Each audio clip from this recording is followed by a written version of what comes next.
En los años 60, Ali era lo más cercano al puro fuego que puede llegar a ser un ser humano. Era casi imposible que alguien pudiera estar más enfrentado con lo que significaba la América Blanca. Se convirtió en un gran héroe. Miami desempeña un papel fundamental en su vida. Miami fue el telón de fondo. Es una asombrosa historia americana. Así es como sucedió. Mohamed Ali, la leyenda. Nada del pasado de Cassius Clay le había preparado para ser Mohamed Ali. Cassius Clay fue uno de los dos hijos que tuvo lo que se consideraba una familia negra de clase media de Louisville, Kentucky. Su padre era un hombre enérgico, explosivo, con un punto de amargura. Bebía con exceso. No era un hogar feliz.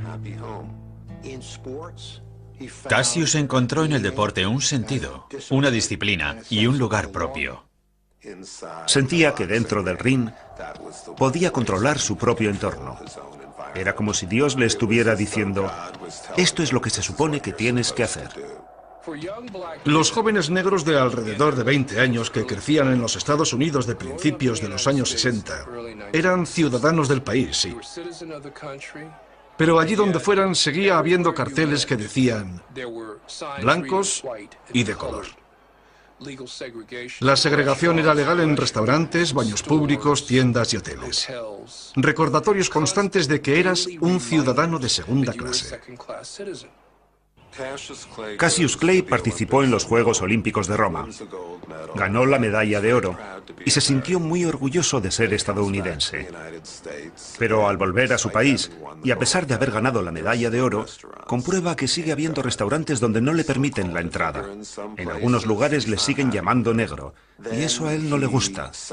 Luego firma con Louisville Sponsoring Group, un grupo de acaudalados hombres blancos de Kentucky, que contratan a un entrenador para él, Angelo Dundee. Me llamaron por teléfono. Me preguntaron cómo iba a trabajar con el chico. Les dije que muy despacio porque la transición del boxeo aficionado al profesional lleva su tiempo. Eso les gustó y volvieron a llamarme 20 minutos más tarde. El chico irá mañana. Quiere pelear. Es un chico muy joven, con los ojos bien abiertos y una sonrisa deslumbrante. Llega a Miami. Nunca había visto nada como Miami. Está con Angelo Dundee y su grupo. Jamás había visto nada como el gimnasio de la calle 5. Era una isla de democracia en medio de toda aquella segregación. El gimnasio de la calle 5. Menudo gimnasio. Había que subir un tramo de escaleras. Algunos boxeadores, cuando se enfadaban, daban puñetazos a las paredes. Nosotros tapábamos los agujeros con carteles de combates. Era algo digno de verse. No era más que un agujero donde entrenaban boxeadores.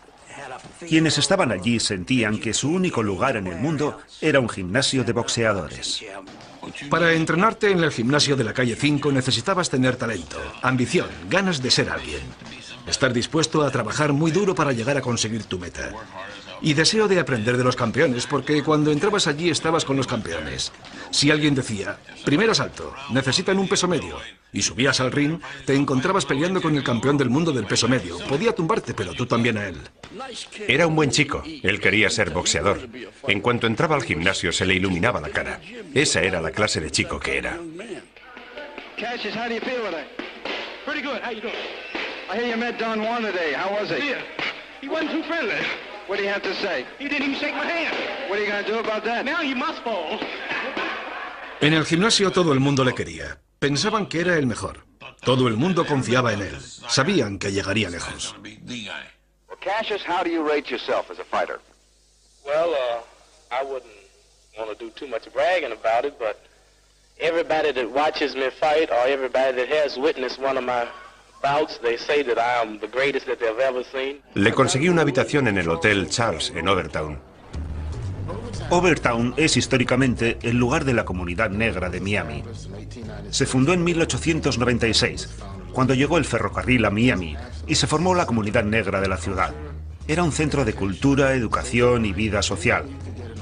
Todo lo que había en Harlem podía encontrarse en Overtown. Había de todo: barberías, restaurantes, 5 o 6 cines. Durante muchos años fue el corazón de la comunidad negra de Miami. El movimiento por los derechos civiles empezó en Miami mucho antes que en otras partes. En Miami hubo una manifestación contra la segregación racial en las cafeterías antes que la famosa sentada de Greensboro. Así que Miami iba un poco por delante en ese sentido. Los negros tenían su propia posición, se sentían cómodos en ella y no prestaban atención a los blancos. Y con los blancos pasaba lo mismo. Los blancos tenían sus Burdines y Jordan Marsh y sus letreros de no entre aquí. Lo llevé de compras a uno de los grandes almacenes más famosos de Miami y de todo el sur de Florida, Burdines.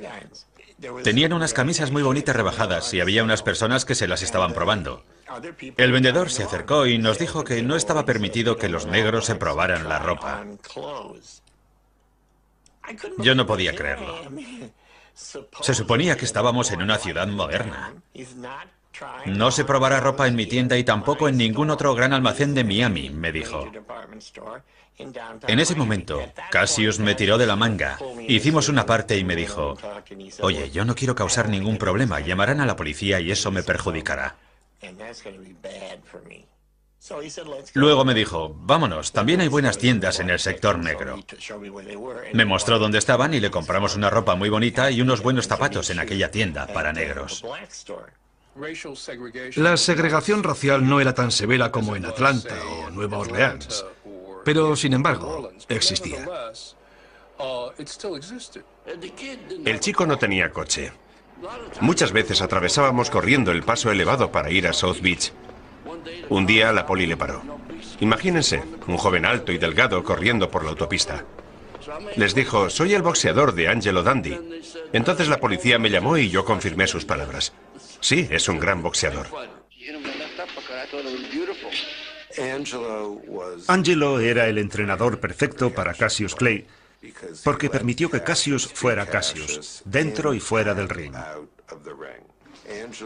Angelo entendió perfectamente desde el principio que Cassius lo hacía todo mal desde un punto de vista técnico, aunque podía compensar sus defectos con su velocidad y sus reflejos.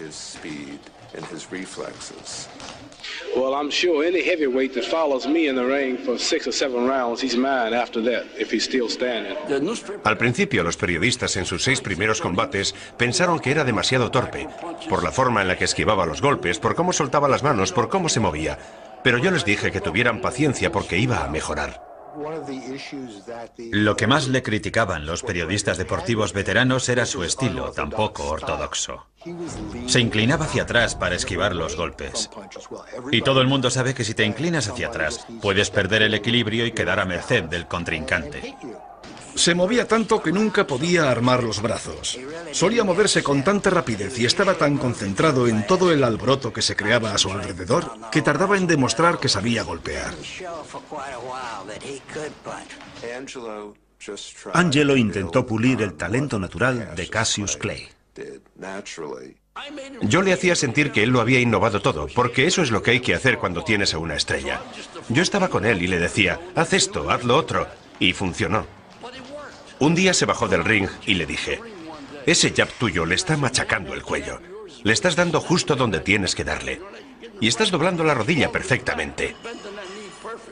Y al día siguiente lo hacía. Este era jab, bip, bip, bip. Lo lanzaba así, no sabía lanzar un jab así, lo soltaba.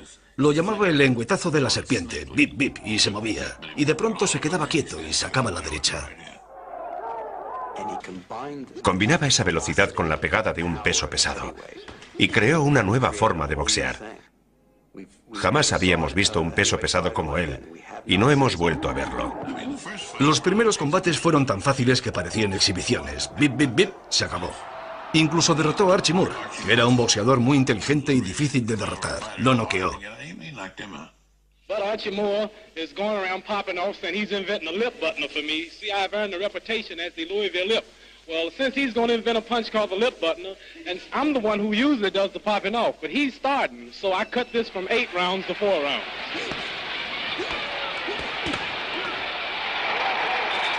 Los medios de comunicación lo adoraban por todo lo que les daba. Les dio mucho. Siempre tenían algo que escribir. Era un genio para todo lo relacionado con las relaciones públicas. Yo me presenté un día que él estaba en la piscina Tenía el cuerpo de un dios griego. Todo era perfecto. Era hermoso. Se puso de pie bajo el agua y adoptó la pose de boxeador. Perfecta. Y empezó a boxear. Empezó a soltar las manos. Una, otra vez. Y yo le pregunté, ¿por qué haces eso? Oh, me dijo, un viejo boxeador me ha dicho que si boxeas dentro del agua haces mucho ejercicio. Más tarde se le dibujó en el rostro esa sonrisa pícara que tenía y me guiñó el ojo. Y yo pensé, oh Dios, se lo ha inventado. Se inventaba ese tipo de cosas. Se le ocurría una idea y la llevaba a la práctica. Pero lo importante de aquel día es que yo fui a sacarle unas fotos y le saqué unas fotos buenísimas. Vio la publicidad que conseguía. ¿Y qué representaba la publicidad? Una presencia cada vez mayor en los medios de comunicación.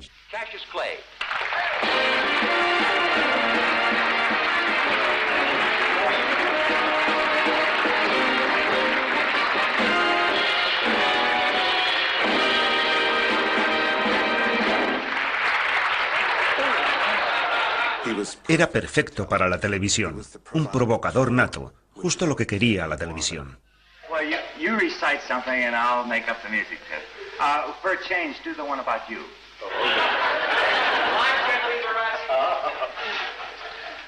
This is the legend of Cassius Clay, the most beautiful fighter in the world today. Llevó la rima a un nuevo nivel. Con eso de flota como una mariposa y pica como una abeja. Y cosas por el estilo. You know how great I am. I don't have to tell you about my strategy. I tell let my trainer tell you. Bodine, come here. Bodine, tell him, what are we going to do? You're going to float like a butterfly and sting like a bee. Ah, rumble, young man, rumble. Ah, that's what we're going to do. You heard it. That's my trainer. He'll tell you. Solíamos hacer rimas en la barbería. Y un día llegó y escuchó esa frase y dijo, ese será mi lema. He will be mine in round 9, and if he makes me sore, I'll cut it to 4. Thank you very much. And if that don't do, we'll get him in 2. If he run, we'll get him in 1. And in your heart, you know I'm right. Empezó a ser más hablador cuando conoció a Georgius George en Las Vegas. I saw a wrestler once named Gorgeous George, and the place was jam-packed with people. Cars was lined up for miles. They hated Gorgeous George. They wanted him beat, but they paid $100 for a ringside seat. So Gorgeous George walked out with his pretty silver hair, and he was walking so proud, and people was woo, throwing popcorn at him. He said, "Ah, you bums!" Oh, he was hollering at the fans. "Oh, I don't care nothing about you." Georgius George decía, no puedo perder. Si pierdo me cortaré mis preciosos rizos rubios en el ring.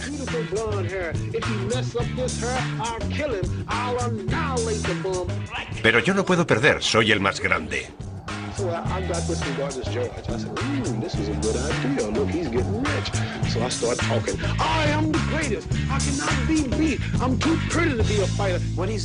Lo que hace es tomar la cultura americana, las tendencias que están de moda en esos años, e inventar algo llamado Cassius Clay, el más grande. Es una creación personal. Es algo muy americano. Y Cassius Clay, Muhammad Ali, es a mi entender por encima de todo uno de esos personajes americanos inventados a sí mismos.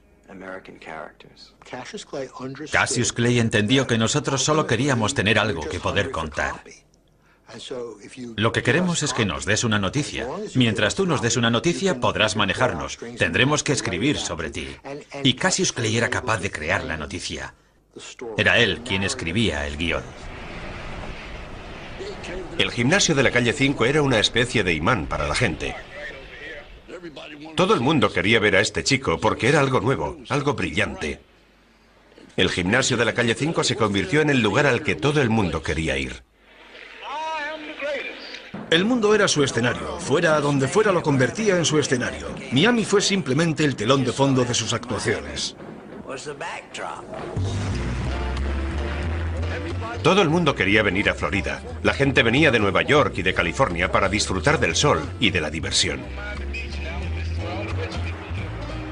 A los comentaristas y periodistas deportivos, a los grandes columnistas, a la gente de la radio y la televisión, les encantaba ir a Miami y quedarse en Miami Beach. Venía mucha gente del norte. El show de Jackie Gleason, televisado para todo el país, se grababa en Miami Beach. Una noche trajo a Jackie Gleason y a Burt Lancaster. Me pasaría el día nombrando a todas las estrellas que vinieron. Cuando esas grandes estrellas terminaban su trabajo en Miami Beach, a la 1 o las 2 de la madrugada, iban a Overtown. Entraban en el Harlem Square Club o en cualquier otro club y tocaban hasta el amanecer, prácticamente gratis. En esos lugares había mucha gente. No pasaron ni 2 segundos antes de que la gente del gueto dijera: dejadle en paz, será el campeón del mundo de los pesos pesados. No le ofrezcáis chicas, no le ofrezcáis alcohol, no le invitéis a una copa, no le ofrezcáis marihuana, él no fuma. El chico vivía en Overtown, donde pudo haberse dado al juego y a todo lo demás, pero se abstuvo. Al principio de su carrera hubo mucha gente que pensaba que era gay. Por amor de Dios. Había un montón de chicas a su alrededor, pero lo suyo era centrarse, no hacía tonterías. El boxeo era un imán para las emociones y la identidad racial. La gente pensaba, este es uno de los nuestros, y se identificaba estrechamente con los boxeadores. Era un ídolo. A cada paso que daba, era seguido por un montón de niños. Siempre tenía tiempo para los niños. Había noches en las que proyectaba películas para la comunidad. Generalmente combates de Cassius Clay y Muhammad Ali. Al aire libre, en el césped, en uno de esos proyectores antiguos. Sacaba unas sillas de tijera y los niños se sentaban en la hierba. 20 o 30 personas de la comunidad, la mayoría niños, se reunían a ver películas de combates las noches de los viernes o sábados. Era algo muy especial.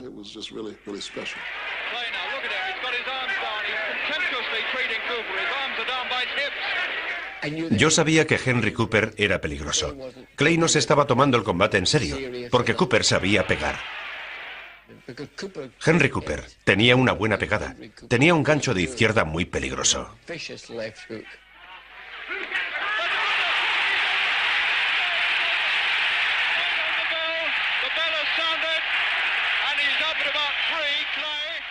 Le alcanzó y le tumbó.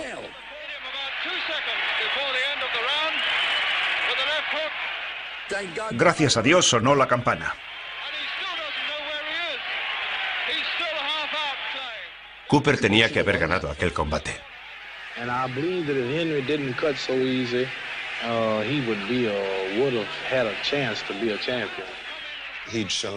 Clay demostró tener una barbilla de cristal. Cooper le había tumbado y Clay demostró que no tenía una gran pegada. Y como se había pasado tanto tiempo haciendo el payaso, con sus rimas y sus gestos y sus tonterías, la gente tenía tendencia a no tomarse en serio a Cassius Clay como boxeador. En 1964 había un campeón del mundo de los grandes pesos. Se decía que Liston era Godzilla. Su reinado iba a durar 1000 años. Y era tan bueno que nadie pensaba que pudiera haber alguien capaz de derrotarlo. Tenía muy malas pulgas, un hueso duro de roer. Sonny Liston era un exdelincuente, un pobre diablo que había aprendido a boxear en la cárcel. Un protegido de la mafia cuando la mafia dominaba totalmente el boxeo. Sonny Liston era la pesadilla en la imaginación de la asustada población blanca de finales de los 50 y principios de los 60. Liston era virtualmente invencible. Una auténtica roca. Y tenía una actitud agresivamente hostil que imponía e intimidaba al mismo tiempo. Era un matón. Por eso fue a la cárcel. Y en la cárcel siguió siendo un matón. Daba miedo.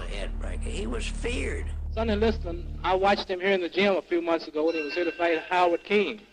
And he can hit a guy in the elbows and just about break his arm. Solíamos ir a los combates de Liston y solíamos retarlo. Liston receives the congratulations to the victor, scorns Cassius Clay, who's heard to say, Liston's not great, he'll fall in 8. Cuando le llegó el momento a Cassius Clay de enfrentarse a Sonny Liston, la opinión general fue que Liston iba a aniquilarlo. Yo estaba convencido de que Liston iba a matarlo. Liston era el asesino, Liston el destructor. Todo el mundo le decía que estaba loco. No te enfrentes a ese tío, espera que se haga mayor, te va a matar. Pensaban que iba a machacar a mi chico. Cassius Clay pensó que tenía que hacer algo para quitarse presión, y no se le ocurrió otra cosa que hacer bromas a costa de Sonny. Unas bromas insultantes y degradantes. Un día le arengó con unos altavoces en su campo de entrenamiento. ¡Sal de ahí, oso feo! Y eso que estaba en su casa. No sé si todo aquello era necesario para que Cassius Clay mantuviera su confianza. No hacía más que hablar de lo que iba a hacer con él cuando se subiera al ring. Aquel oso viejo, feo y grande. Y creo que Liston pensaba que aquel tío que hablaba tanto no estaba bien de la cabeza. Sonny no lo entendía. Dijo, ¿qué le pasa a ese chico? Todo el mundo debería tenerme miedo. Yo podría matar a cualquiera. Si le pillara en un callejón, le mandaría a casa en una caja.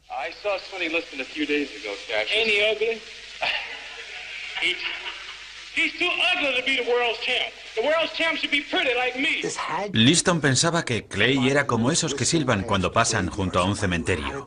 Alguien que estaba asustado y que intentaba hacerse el valiente antes de que le hicieran picadillo.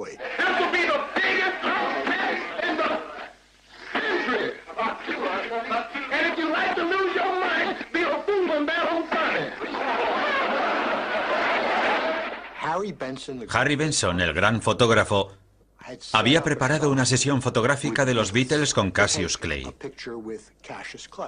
Pero los Beatles dijeron que no querían posar con él. John Lennon dijo, no conozco a ese tío. Es un bocazas y va a perder. Trae al otro, al que va a ganarle. Trae a Sonny Liston. Queremos estar con el campeón. Y de pronto se abren las puertas del vestuario. Es Cassius Clay. Hola, Beatles. Y luego salieron con él, como si fuera una excursión del colegio. Le siguieron hasta el gimnasio. Los puso en fila. Le pegó al primero y cayeron todos como fichas de dominó. Siempre habían sido divertidos, eran unos tíos divertidos. Pero él era mejor que ellos, era más divertido. En los años 60 aún no se había desarrollado el concepto de publicidad, ni había estallado el fenómeno de la música pop. Fue un periodo de cambios casi revolucionarios en la vida norteamericana, en su conciencia y en las relaciones entre la gente y las razas. En abril y mayo de 1963 se dio la movilización urbana más importante en la lucha contra la segregación en el sur, y tuvo lugar en Birmingham. Encarcelaron a King y a miles de personas más. En septiembre de 1963 se cometió el atentado contra la iglesia baptista de la calle 16. Asesinaron a 4 niñas negras.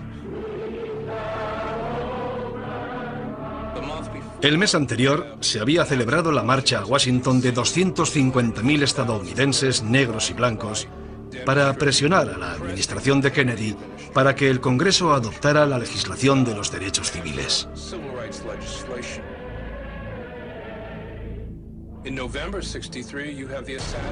En noviembre de 1963 asesinaron a John Kennedy. Era imposible que un ciudadano negro de este país que viviera en esos años no se sintiera profundamente conmovido por todos esos acontecimientos. El combate entre Sonny Liston y Cassius Clay se celebró en ese contexto. Si Cassius Clay hubiera continuado interpretando su papel de bufón guapo y bravucón, se habría convertido en el niño mimado de la prensa deportiva. Pero cuando antes del combate contra Liston empezaron a circular rumores de que se le había visto en compañía de Malcolm X, muchos miembros de la prensa se llevaron una gran sorpresa.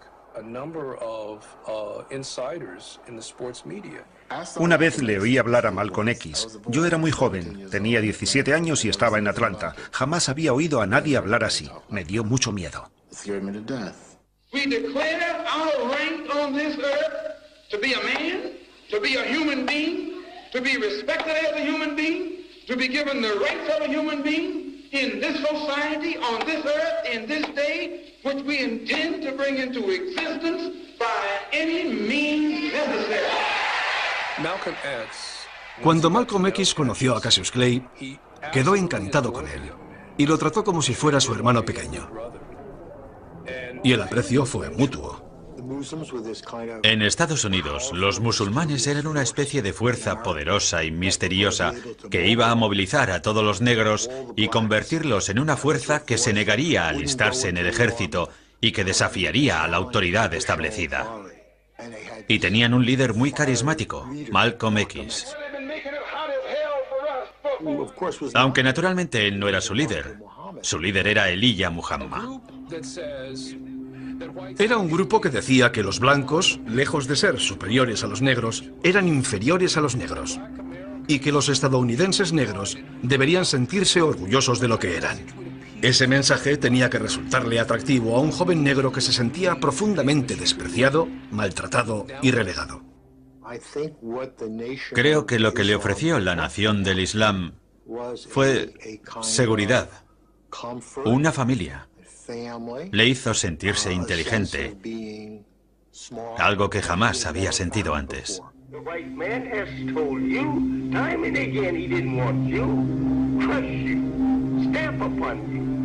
El tema religioso se le derritió en las manos. Le dijeron justo lo que quería oír. Consiguieron que ingresara en su organización y se llevaron una perla. Hasta ese momento los musulmanes negros estaban muy desacreditados. Era gente que iba a la cárcel, salía de la cárcel y continuaba con su carrera criminal, solo que ahora bajo el amparo de la religión. Seguían siendo unos delincuentes, pero ahora eran musulmanes. Parecían limpios, agradables y decentes y vestían de traje, pero te abrían la cabeza si no les seguías el juego. Tenía que mantener en secreto su creciente interés por la nación del Islam. Los promotores se enteraron poco antes del combate y estuvieron muy cerca de suspenderlo. Tenían miedo de que si se hacía público que Clay estaba en sintonía con Malcolm X y con la nación del Islam, no asistiera nadie, que su imagen acabara más manchada de lo que ya lo estaba. Porque había mucha gente a la que no le caía bien. Era un fanfarrón arrogante, un engreído. Lo que se decía de él era que se le habían subido los humos. Así que lo mantuvieron en secreto.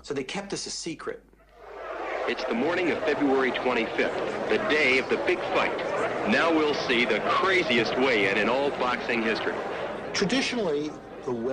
Tradicionalmente, el pesaje anterior a un gran combate solía ser una ceremonia breve. Pero a Cassius Clay le pareció totalmente normal forzar la situación y convertir el pesaje en un gran acontecimiento en sí mismo. Gritos, alaridos. Parecía que estuvieran locos. Calma, es solo el pesaje. No callaron en ningún momento.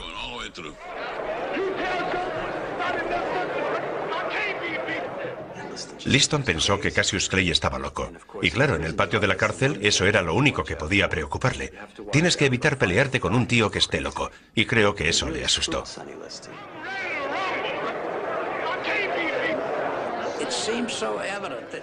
Parecía tan evidente que estaba fuera de control que el médico de la comisión de boxeo de Miami Beach dijo: su presión sanguínea está peligrosamente alta, sus pulsaciones son demasiado altas, y no creo que eso sea bueno en un boxeador que va a participar en un gran combate. Pensaron que iban a suspender el combate en el pesaje. Dijeron que mi muchacho estaba muerto de miedo. Toda la gente del mundo del boxeo estaba de acuerdo en que no iba a durar ni 2 asaltos. Era un bebé contra una bestia. Existía la percepción, al menos eso era lo que se pensaba en mi casa y lo que pensaba yo, de que aquello tenía mala pinta, porque no parecía que Cassius Clay fuera capaz de derrotar a Sonny Liston. En el primer combate contra Liston nadie daba nada por mi chico, nadie le daba la menor posibilidad. En el fondo, todos esperábamos sinceramente que pudiera con él. Pero había muchas dudas por la ferocidad de Liston. Yo entendí perfectamente que tenía que disfrutar todo lo que pudiera de aquella semana, porque jamás volvería a ver a Cassius Clay. Confiaba en que no resultara tan mal parado físicamente como para que le quedaran secuelas de por vida.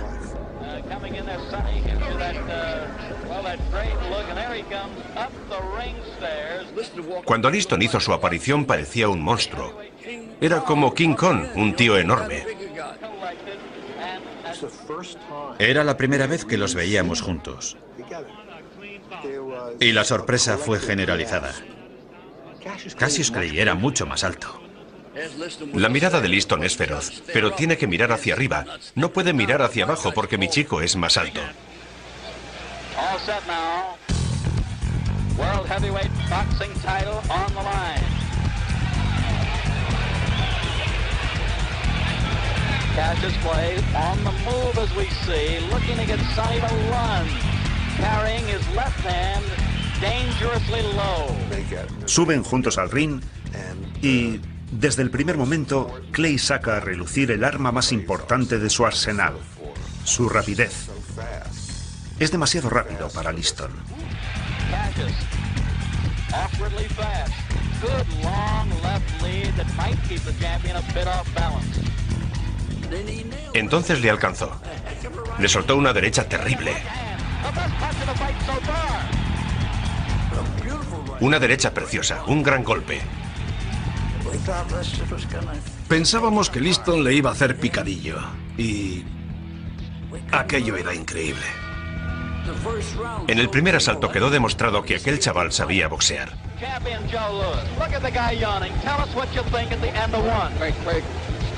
Completely how Clay started listening in this round. I hope that Clay don't get too much confidence to do that he gonna get knocked out. Fue como si a la gente se le abrieran los ojos de repente. Cielos, Cassius Clay sabe boxear y está controlando la situación. Aunque existía el convencimiento generalizado de que Liston tenía una bomba. Y de que en algún momento iba a acabar aquella parodia y le iba a dar duro de verdad. Y aquel sería el final de Cassius Clay. Liston no hacía más que lanzar ganchos de izquierda al aire. Liston no sabía lo fuerte que era el jab de mi chico. La cabeza de Liston se iba hacia atrás cuando le alcanzaba. Veías cómo retrocedía el cuello y eso es por el impacto del jab. Su jab le hizo mucho daño. No nos confundamos con eso. Un jab es un golpe en la cara. Un jab duele. Un jab te puede romper la nariz. Puede causarte un corte en la ceja. Para hacerlo aún más efectivo, en el momento del impacto giraba la muñeca para causarle cortes más profundos en la cara.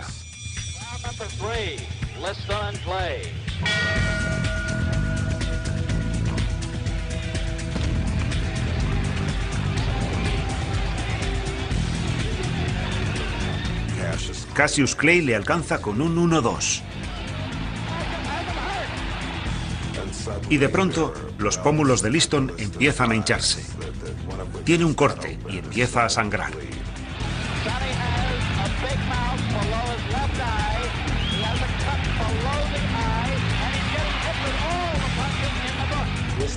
Liston estaba sangrando.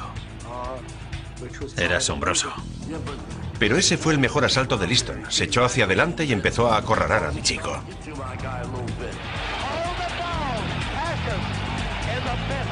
A mí me parecía que sobre el combate pendía un aura de inexorabilidad. Es cuestión de tiempo que Liston lo noquee. Y entonces Liston intenta jugar sucio. Pide en su rincón que bañen sus guantes. Les pide que pongan una sustancia cáustica en sus guantes para, como último recurso, poder cegar a Clay y ganar el combate. Joe Polino se encarga de curar el corte. Joe hacía eso muy bien. Creo que Joe solía usar la solución Monsell, que tiene cloruro férrico. Eso quema los tejidos. Y está prohibido en el boxeo, porque es cáustico. En las imágenes se ve cómo intenta engancharse con él constantemente. Y le pone la cara aquí. Le apoya la cara en el hombro y se la restriega por la cara de Clay. Y si te entra en el ojo una pequeña partícula de ese líquido, sientes como si tuvieras un hierro en el ojo. Clay volvió al rincón. Y en ese momento, Angelo Dundee le prestó a Cassius Clay el servicio más importante de toda su vida. Le dije que se sentara. Él me dijo que le cortara los guantes. No puedo cortarte los guantes, le dije. Los necesitas, siéntate, deja que te vea. Él no hacía más que parpadear. Yo empecé a echarle agua a los ojos, le limpié bien con la esponja. Y Angelo le dice: escucha, muchacho, está en juego el título mundial. Vuelve a pelear ahora mismo. Y eso es lo que hice. No podía retirarse, por eso le dije que aguantara.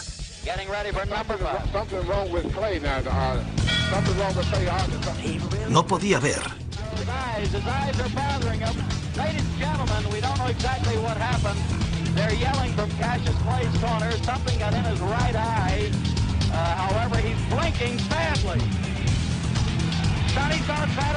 Todo lo que ha trabajado, todo lo que ha entrenado, Todo se va a ir al garete porque Liston lo va a noquear, porque no ve nada.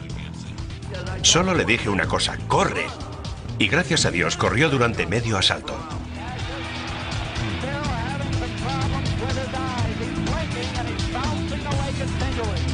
Si hubiese estado cualquier otro en su rincón, habría tirado la toalla. Ningún otro lo habría mandado a pelear medio ciego. Angelo era el único que tenía tanta fe en él como para curarlo y obligarlo a seguir peleando. Porque para obligar a un boxeador que está medio ciego a pelear contra uno de los mejores boxeadores del mundo, hay que tener muchos arrestos o ser un estúpido. Y Liston empieza a cansarse por culpa de todos los golpes que está fallando. Cuando esos tíos tan pesados fallan un golpe, pierden mucha energía. Y mi chico ya está empezando a recuperarse.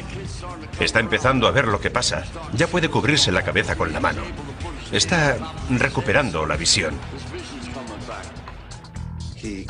En ese asalto en el que no podía ver, le planteó muchas dificultades a Sonny Liston con su forma de boxear, su velocidad, su jab, su valentía y su capacidad para encajar los golpes.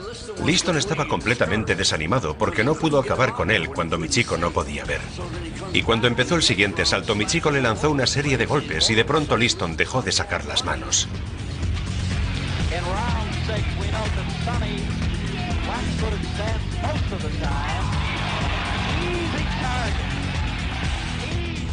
Liston se había quedado sin gasolina, estaba física y emocionalmente agotado. Liston mostró la valentía de un matón que, en mi opinión, carece totalmente de valor. Era bueno mientras le dejaran machacar sin piedad a alguien, pero cuando alguien le hacía frente ya no era tan valiente.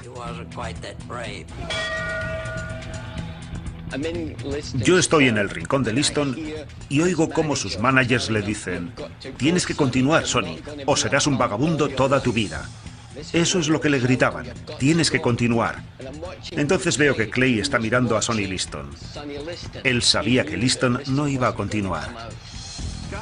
Quien se da cuenta es él, porque está de pie mirando al rincón de Liston y sabe que el combate ha terminado.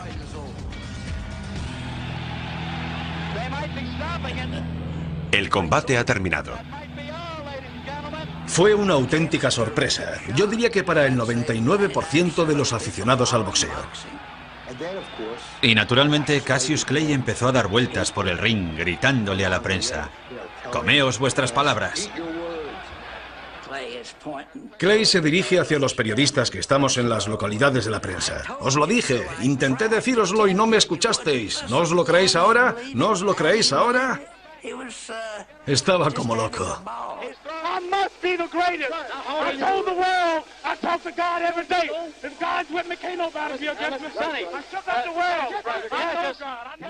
Lo consiguió, le salió bien.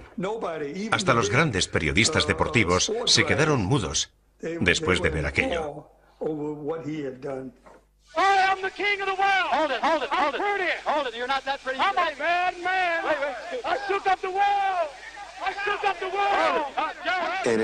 Fue una actuación brillante de un joven que esa noche se ganó su prestigio como boxeador profesional. No fue fácil entender cómo había terminado el combate. Un campeón del mundo no tira la toalla, muere en el ring. Es algo consustancial al boxeador que es considerado el hombre más peligroso de Estados Unidos, cuando ser campeón del mundo de los pesos pesados significaba algo. ¿Qué era lo que no sabíamos? ¿Había regalado Sonny Liston el combate? Mi chico derrotaría a Liston todos los días de la semana. Ciertos boxeadores derrotan a ciertos boxeadores. Estaba escrito. Una victoria de Sonny Liston habría significado el fin de Cassius Clay. Puede que jamás hubiéramos conocido a Mohamed Ali, porque para entonces todo el mundo sabía que era seguidor de Elijah Muhammad. Malcolm X era ya una presencia visible, y si Liston hubiera conseguido la victoria esa noche, es bastante posible que el poder establecido nunca hubiese permitido que Cassius Clay volviera a pelear por el campeonato del mundo de los pesos pesados. Libra el combate, lo gana y da una conferencia de prensa unos días más tarde en la que anuncia que ya no soy Cassius Clay. De hecho, creo que dijo que era Cassius X. Fue un hombre de transición hasta que eligió llamarse Mohamed Ali. Dijo que no volvería a utilizar lo que definió como su nombre de esclavo y que estaría muy agradecido si todo el mundo tomaba nota y respetaba su decisión. Aunque, como es de suponer, no todo el mundo estaba preparado para ello. Recuerdo bien la reacción. Horror. Horror, ¿cómo se ha atrevido? ¿Está loco? Será su ruina. La América Blanca no le apoyará, y no lo hizo. La respuesta a su anuncio fue de incredulidad. Después de la victoria, Cassius Clay fue a Nueva York.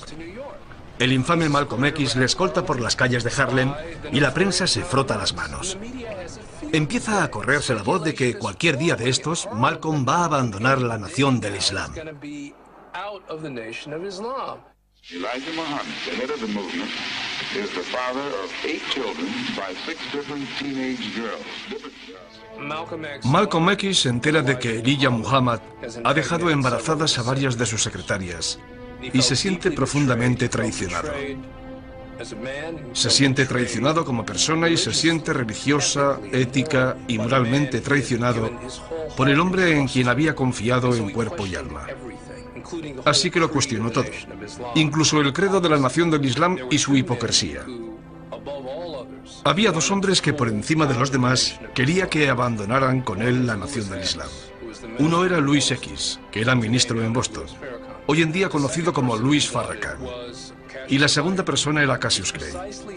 Es precisamente en ese momento cuando astutamente Elijah Muhammad desvía la atención dándole a Cassius X un nombre original. This is a gift our leading teacher for waking all of us up because we were in a bad state of condition before we heard him. Malcolm llevaba una década siendo el ministro más destacado de la nación del Islam. Y sin embargo, es Cassius, mucho antes que Malcolm X, quien merece el honor de llevar el nombre de Muhammad Ali. Jaque mate. La suerte está echada. 2 días más tarde, Malcolm abandona la nación del Islam. Creo que le sorprendió que Clay no se fuera con él.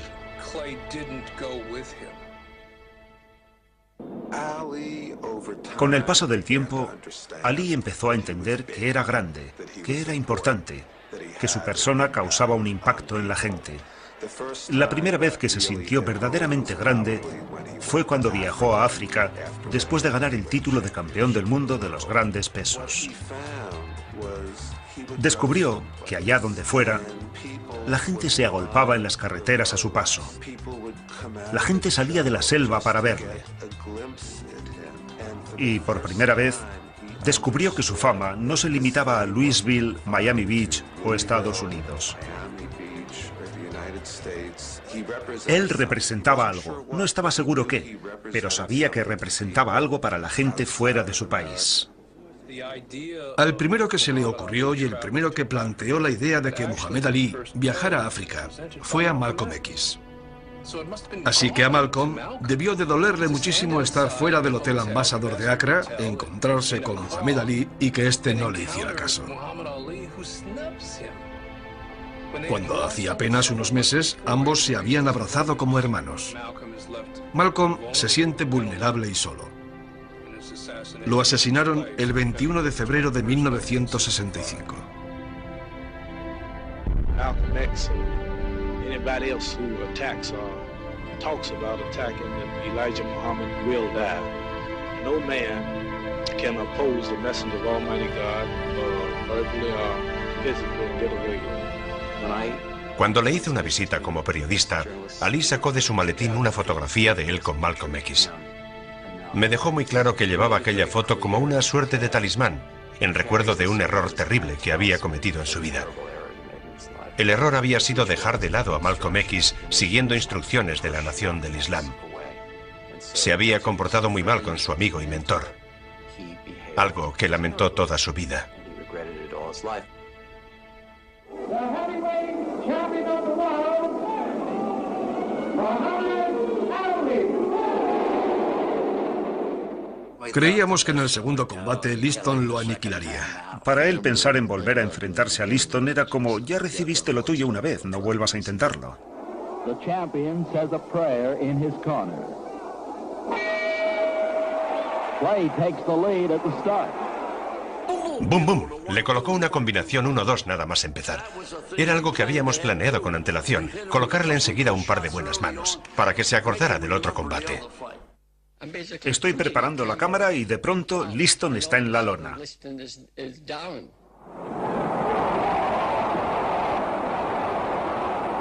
No vi ni un puñetazo. La mano que le alcanzó, créame, fue una mano perfecta. Una mano derecha en la cabeza. ¡Bum! Se derrumba. Liston no vio el golpe. Ese es el golpe que te tumba, el golpe que no ves. Todavía se sigue hablando de que Liston había regalado el primer combate. Y después del segundo había incluso más motivos para decir que lo había regalado. No creo que en aquel momento su actuación en aquellos dos combates convenciera a nadie de que había derrotado a Liston y de que estaba en camino de convertirse, sin la menor duda, en el mejor peso pesado de todos los tiempos. Eso llegaría más tarde. Sonny Liston es la figura triste de esta historia. Siguió peleando para ganar todo el dinero que pudo, y lo hizo bien. Pero se convirtió en un títere en manos de la mafia en Las Vegas, hasta que dejaron de contar con él, porque dejó de hacerles ganar dinero. Y se convirtió en adicto a la droga. Y en 1970, su mujer lo encontró muerto en casa, con una jeringuilla de heroína colgándole del brazo. Llevaba varios días muerto. Una escena muy triste. He visto en compañía de Ali imágenes de la mayoría de sus combates. Y una vez, Mohamed se quedó pensativo y me dijo, ¿sabes? Me gustaría que Sonny Liston siguiera vivo. Es una lástima que muriera. Sería divertido hablar con él. Dos viejos boxeadores charlando juntos. Y yo le pregunté, ¿qué le dirías? Y Ali abrió los ojos y me dijo, tío, qué miedo dabas. En 1966, más de la mitad de los afroamericanos se oponían a la guerra de Vietnam. El número de negros que moría en Vietnam era desproporcionado. Yo había pensado hacer un reportaje sobre Ali mientras se preparaba para un combate. Ali había alquilado un bungalow de cemento en Miami y salió de allí encolerizado. Acababa de recibir una llamada de un reportero de Associated Press que quería conocer su reacción al hecho de que su oficina de reclutamiento de Louisville había cambiado su clasificación a 1A, lo que significaba que, teóricamente, podían reclutarlo. Ali estaba furioso y su primera reacción fue, ¿por qué a mí? Why me, the heavyweight champ of the world, and ranking me as 1A without testing me in no way? I just can't understand it, and I'm trying to figure it out. Why is this me? Le hicieron un montón de entrevistas. ¿Qué te parece lo que te han hecho? ¿Y sabes dónde está Vietnam? Claro que sé dónde está Vietnam. Yo apenas sabía dónde estaba Vietnam. ¿Quién sabía dónde estaba Vietnam? Campeón, ¿qué te parece ir a Vietnam a matar a unos cuantos Vietcongs? Yo no tengo nada contra el Vietcong. Y entonces se produjo un silencio maravilloso en el que todo el mundo, excepto yo, comprendió que teníamos la frase. Teníamos el titular. Su reacción cayó como una bomba. Nada de lo que había hecho Ali hasta entonces podía compararse con su negativa a ir a Vietnam. Mucha gente de la comunidad negra se sentía confusa. No entendía por qué se ponía en aquella situación. Creían que había tomado un camino de autodestrucción.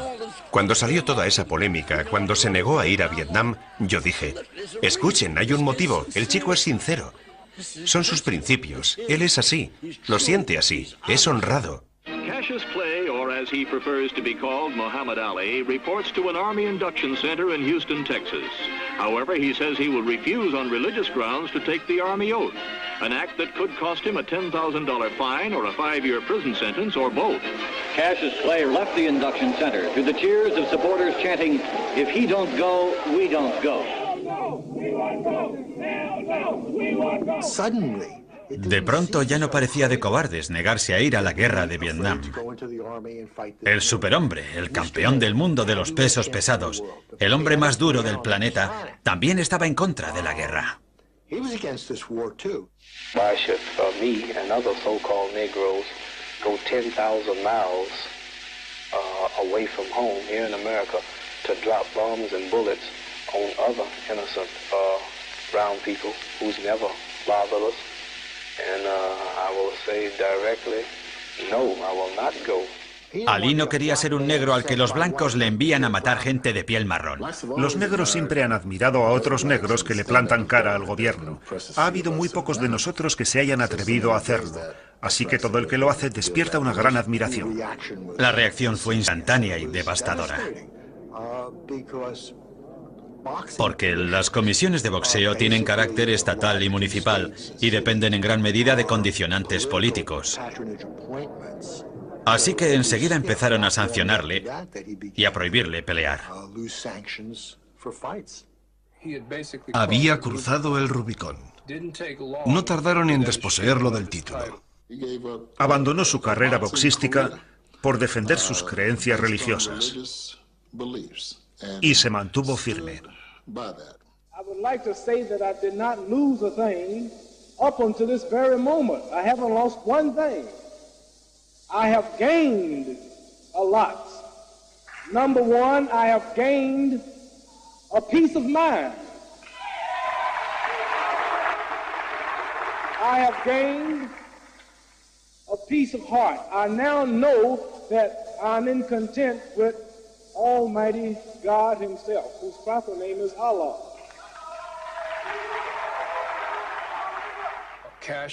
Cassius había dejado de existir.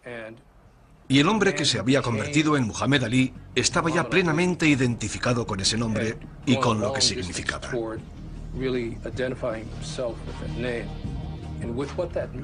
Fue ese Ali el que trascendió al deporte y el que se convirtió en una figura histórica. La verdad es que Muhammad Ali no entendía lo importante que era.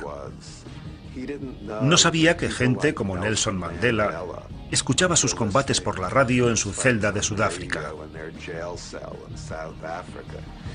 No entendía que había niños negros creciendo en este país cuyos padres habían pensado que era mejor ser blanco que negro, pero que cuando Muhammad Ali empezó a decir que lo negro es bello, se sintieron tan felices de ser negros como cualquier blanco de ser blanco. Figuras de ese calibre no surgen todos los días.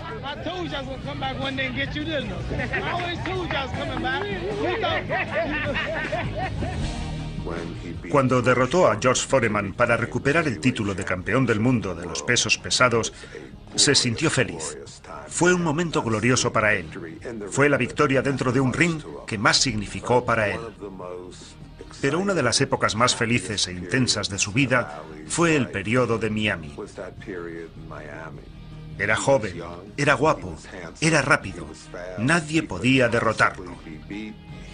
Estaba en su mejor momento, y ese es el Ali del que se enamoró mucha gente. Es divertido pensar que formaste parte de algo tan inusual en el deporte. Nadie ha hecho lo que hizo Ali en el boxeo. Nadie. Pienso que lo que creó es maravilloso. Y no solo en el mundo del boxeo, sino como ser humano. A la gente le motiva lo que hizo este muchacho.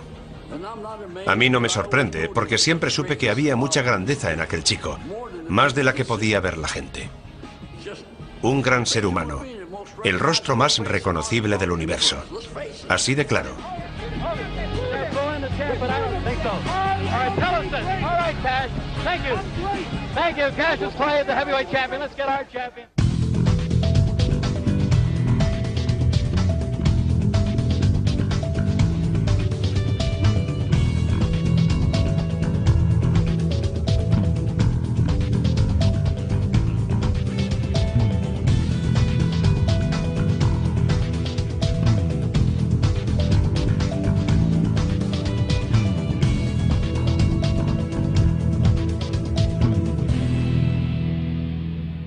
Y le compramos una ropa muy bonita y unos buenos zapatos en aquella tienda para negros. La segregación racial no era tan severa como en Atlanta o Nueva Orleans, pero sin embargo existía. El chico no tenía coche. Muchas veces atravesábamos corriendo el paso elevado para ir a South Beach. Un día la poli le paró. Imagínense, un joven alto y delgado corriendo por la autopista.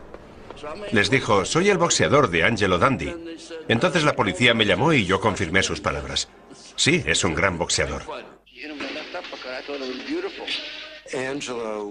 Angelo era el entrenador perfecto para Cassius Clay, porque permitió que Cassius fuera Cassius, dentro y fuera del ring.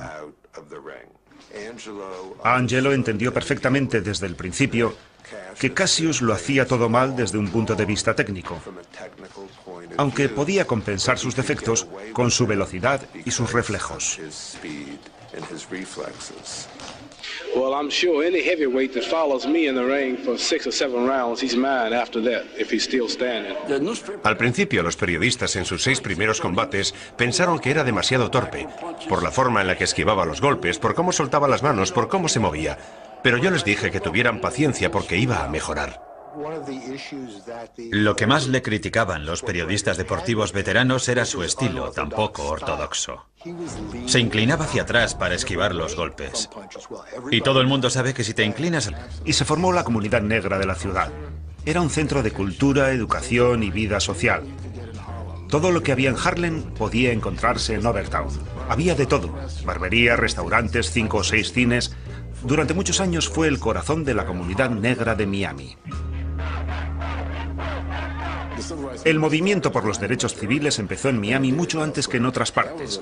En Miami hubo una manifestación contra la segregación racial en las cafeterías antes que la famosa sentada de Greensboro. Así que Miami iba un poco por delante en ese sentido. Los negros tenían su propia posición, se sentían cómodos en ella y no prestaban atención a los blancos. Y con los blancos pasaba lo mismo. Los blancos tenían sus Bernsteins y Jordan Marsh y sus letreros de no entre aquí. Lo llevé de compras a uno de los grandes almacenes más famosos de Miami y de todo el sur de Florida, Bernsteins. Tenían unas camisas muy bonitas rebajadas y había unas personas que se las estaban probando. El vendedor se acercó y nos dijo que no estaba permitido que los negros se probaran la ropa. Yo no podía creerlo. Se suponía que estábamos en una ciudad moderna. No se probará ropa en mi tienda y tampoco en ningún otro gran almacén de Miami, me dijo. En ese momento, Cassius me tiró de la manga. Hicimos una parte y me dijo, oye, yo no quiero causar ningún problema, llamarán a la policía y eso me perjudicará. Luego me dijo, vámonos, también hay buenas tiendas en el sector negro. Me mostró dónde... En los años 60 eran ciudadanos del país, sí. Pero allí donde fueran seguía habiendo carteles que decían blancos y de color. La segregación era legal en restaurantes, baños públicos, tiendas y hoteles. Recordatorios constantes de que eras un ciudadano de segunda clase. Cassius Clay participó en los Juegos Olímpicos de Roma. Ganó la medalla de oro y se sintió muy orgulloso de ser estadounidense.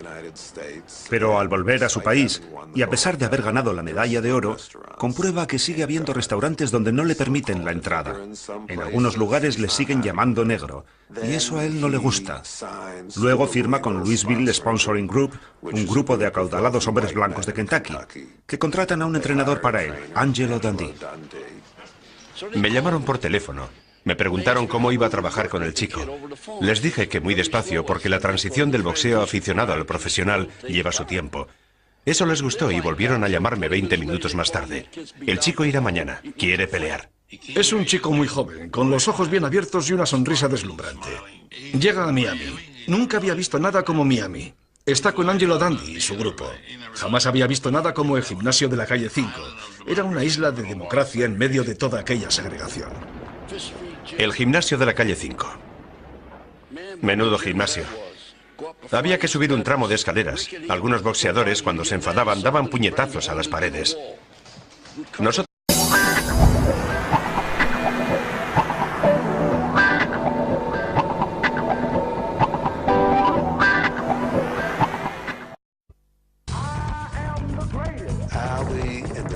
En los años 60, Ali era lo más cercano al puro fuego que puede llegar a ser un ser humano. Era casi imposible que alguien pudiera estar más enfrentado con lo que significaba la América blanca. Se convirtió en un gran héroe. Miami desempeña un papel fundamental en su vida. Miami fue el telón de fondo. Es una asombrosa historia americana. Así es como sucedió. Mohamed Ali, la leyenda. Nada del pasado de Cassius Clay le había preparado para ser Mohamed Ali. Cassius Clay fue uno de los dos hijos que tuvo lo que se consideraba una familia negra de clase media de Louisville, Kentucky. Su padre era un hombre enérgico, explosivo, con un punto de amargura. Bebía con exceso.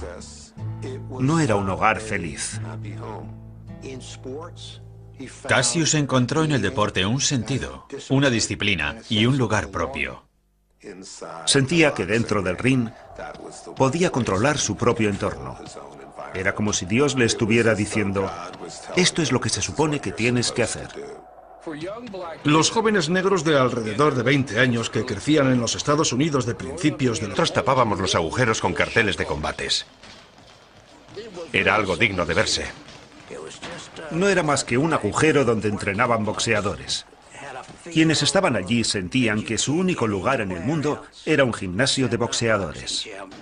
Para entrenarte en el gimnasio de la calle 5 necesitabas tener talento, ambición, ganas de ser alguien. Estar dispuesto a trabajar muy duro para llegar a conseguir tu meta. Y deseo de aprender de los campeones, porque cuando entrabas allí estabas con los campeones. Si alguien decía, primer asalto, necesitan un peso medio, y subías al ring, te encontrabas peleando con el campeón del mundo del peso medio. Podía tumbarte, pero tú también a él. Era un buen chico. Él quería ser boxeador. En cuanto entraba al gimnasio se le iluminaba la cara. Esa era la clase de chico que era.